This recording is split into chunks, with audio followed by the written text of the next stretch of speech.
The capture of the bridgeheads on the river Luga was a risky and spectacular success by Generaloberst Erich Hoepner's 41st Motorized Corps, with all the elements typical of Blitzkrieg: speed, surprise, mobility, shock, and bravery.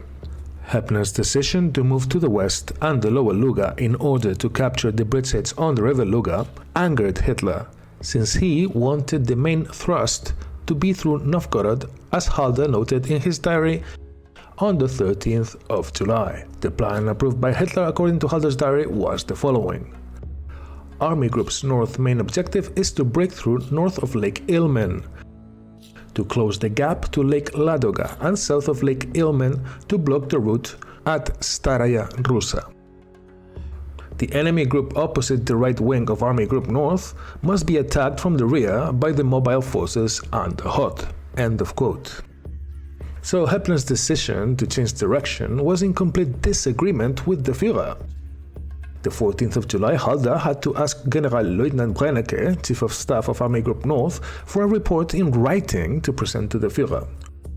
Regarding the conversations with Hitler, Halder noted in his diary, and I quote, "These futile telephone conversations continue until long past midnight. They only accomplish killing in field commanders any desire to shoulder responsibility and waste everyone's time. The Führer's eternal meddling in matters, the pattern of which he does not understand, are becoming more than anyone can stand." End of quote.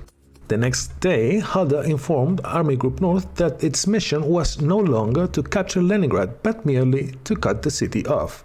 The following days, the situation of Army Group North showed that all mobile units were at the front, and the less mobile units, like infantry, which were behind, were constantly marching to catch up to their comrades. To make matters worse, there was an urgent need to replace dead horses and repair supplied routes. Tank strength was reported to be at an estimated 50%. The overall situation, according to Halder, was of stiffening Soviet resistance. The defense was more aggressive. The Soviets had more tanks and planes, and 15 more new divisions had been identified only in the past few days. The end of July saw very heavy fighting in the southern side of Army Group North.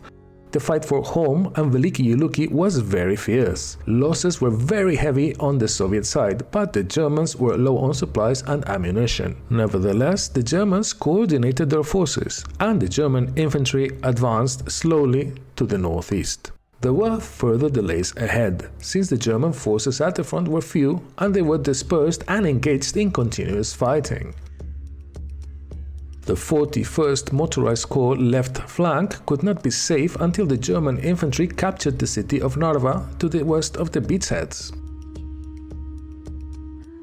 The 58th Infantry Division and the 36th Motorized Division captured Godov the 19th of July. Afterwards, the 58th Division advanced north towards Narva, and the 36th Motorized Division was sent to cover the front from the bridgeheads to the 269th Infantry Division on the road to Luga, since there were absolutely no German troops to cover that area. And not a moment too soon, since the 58th Division found 4 Soviet bridgeheads recently constructed to assist in the Soviet retreat from Estonia. The Germans destroyed these bridgeheads and set up a defense position. But one bridgehead on the river Plusa remained in Soviet hands, and they used it to evacuate their troops to the east. The Soviets also blew the bridge south of the city of Narva, blocking any further gains by the German 58th Infantry Division. Therefore, this division was spread over a wide front and would not move until the 1st Division, which was busy mopping up that area east of Godov to the Narva road, arrived to assist in the attack. Worse still for the Germans, there was a difference in opinion between, on one side, Hoepner, and on the other, the Oberkommando des Heeres and Hitler, and von Lieb in between them. Hitler and the Oberkommando des Heeres wanted the main thrust to be aimed at Novgorod and northeast of Lake Ilmen to Lake Ladoga in order to join with the Finns and encircle Leningrad. Hoepner and partly his boss von Lieb saw that the 4th Panzergruppe had already crossed the river Luga to the southwest of Leningrad and was poised to enter more favorable terrain for the advance once it reached the road from Narva to Leningrad. Also, the terrain northeast of Lake Ilmen and Novgorod to Lake Ladoga was extremely unfavorable for mobile units and tanks. It was composed of marshy forests with no good roads and only one railroad which was in Soviet hands. Even worse was the delay produced by the Soviet Solsi counterattack that delayed the advance on the whole front for at least 3 weeks and knocked out the 8th Panzer Division for a whole month. The 16th Army was delayed in Holm and Veliki Luki, even if its forward divisions were now in Lake Ilmen. The 18th Army was still fighting in Estonia, and von Manstein was engaged in forest fighting south of Luga. So, after Solzi, the SS Totenkopf motorized division was taken away from the 4th Panzergruppe and used as a reserve division for Army Group North. Hoepner was indeed without forces for the drive on Leningrad. And even worse, German losses defending the beachheads on the river Luga equaled the total number lost before the capture of the bridgeheads from the onset of the invasion. Given this high number of casualties, the 4th Panzergruppe was now debating whether it was better to abandon them altogether. But on the 27th of July, the Germans reached a compromise for resuming the advance on Leningrad. Hoepner would attack from the bridgeheads. The 56th Motorized Corps under von Manstein would attack Luga, and the available 16th Army infantry forces would drive to the northeast through Novgorod, assisted by the 3rd Panzergruppe under Hermann Hoth. Hoepner had to lobby very hard to get some forces for his advance, and he succeeded in convincing Field Marshal Walter von Brauchitsch to give him back the 8th Panzer Division after refitting. As we can see, Generaloberst Hoepner still wanted to capture Leningrad, even though Hitler had other ideas. On the 6th of August, the attack on Leningrad had been postponed up to 5 times. But there was still another delay. The 16th Army was now in place, but did not have enough supplies or ammunition to initiate the advance, so Hoepner had to wait again until the 7th. But the weather worsened and there would be no Luftwaffe cover.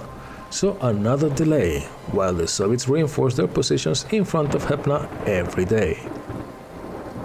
Field Marshal von Lieb even suggested to Hoepner that he might have to wait until the weather improved for the attack.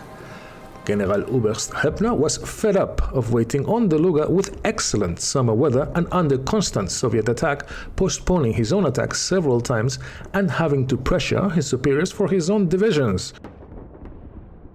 So, Luftwaffe cover or not, he went on to the attack. There were 2 bridgeheads, Paritse and Bolshoi Sapsk.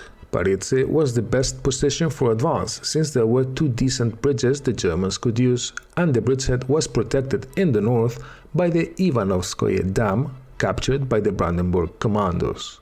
It was also the worst bridgehead to defend due to the terrain, and 3 weeks of constant Soviet attacks had inflicted the 6th Panzer Division with heavy casualties. The road was very narrow, but was also the only possible avenue for advance, since the marshy forest to both sides could only be traversed by infantry in the summertime. The terrain improved greatly a few kilometers to the north of the bridgeheads, but the Soviets held the terrain and they had fortified it for weeks. On the 8th of August it was raining and Hoepner had no air cover. Opposing Hoepner, the Soviets established the 21st Fortified Area, or the Narva-Kingisepp area as it was unofficially called. On the bank of the river Luga it had a depth of up to 2 kilometers, or just over a mile. The defenses consisted of reinforced concrete and wood and earth artillery semi-caponniers, closed machine gun points, anti-tank ditches, barbed wire, scarps along the banks of the rivers, for a total of 89 combat-ready long-term fixed defensive structures. These structures were manned by 2 machine gun and artillery battalions, the 152nd and the 263rd, and also by the 191st Rifle Division. There were also very small remnants of the 1st Tank Division and coastal defense units of the Baltic Fleet. Directly facing the panzers stood the 90th Infantry Division, the cadets of the Kirov Leningrad Infantry School, and the 2nd and 4th Militia Divisions, heavily reinforced with new heavy KV-1 tanks. The panzers rolled forward at 0900 hours from both beachheads. Soviet artillery opened a murderous barrage and hit the northern Paritse bridge so bad it could only be used by infantry and motorcycles. By noon, the frontal advance did not make any progress at all, but it was a bit better on the sides. The combat report at this time said, and I quote, "The enemy initially stayed put in his field fortifications and defended tenaciously. He then counterattacked throughout the afternoon, presumably with fresh forces, against the 36th Motorized Infantry Division and the 6th Panzer Division. Only by using all the forces at its disposal could the 6th Panzer Division hold its ground. Despite the good start made by the 1st Panzer Division and the 1st Infantry Division, a continuation of the offensive cannot succeed with such pressure against the 6th Panzer Division. The strength of the enemy counterattack is bound to increase." The wings of the attack had indeed advanced 3 to 5 kilometers, but the 6th Panzer Division had lost up to 1/3 of its force. So bad was the moral effect that Reinhardt concluded his report by saying, and I quote, "The 41st Panzer Corps will halt and fortify the line that has been reached and will go over to the defensive." End of quote. Hoepner was astonished. He knew and trusted Reinhardt, and both of them had faced many crises before. He called Reinhardt and said that the decision to go over to the defensive was completely out of the question. He agreed with Reinhardt that the division could take a defensive position in the worst specific points, but the offensive was still on, in order not to lose momentum. Moreover, the 1st Panzer Division had made good progress to the northeast from the Bolshoi-Sapsk bridgehead, so the attack continued. The reason for this difficult battle was that the Soviets launched an attack to eliminate the bridgeheads the very same day, so the casualties were very high on both sides, as one attack met the other. Soviet artillery was responsible for most of the German losses, since the terrain forced them to concentrate in a very small area on the road. The Germans were lucky that Hoepner had decided to attack without air cover, because otherwise the full attack of the Soviet artillery would have fallen on the concentrated panzer forces in a very small area on the road with catastrophic results for the Germans. As it was, the second day of the attack, Hitler had issued specific orders for the 8th Air Corps and the 1st Air Fleet to assist first with the attack on Novgorod to the east and only later assist Hoepner, who would have to wait put on the Luga. But the attack could not be stopped now without compromising the whole operation, so it continued regardless of what Hitler said.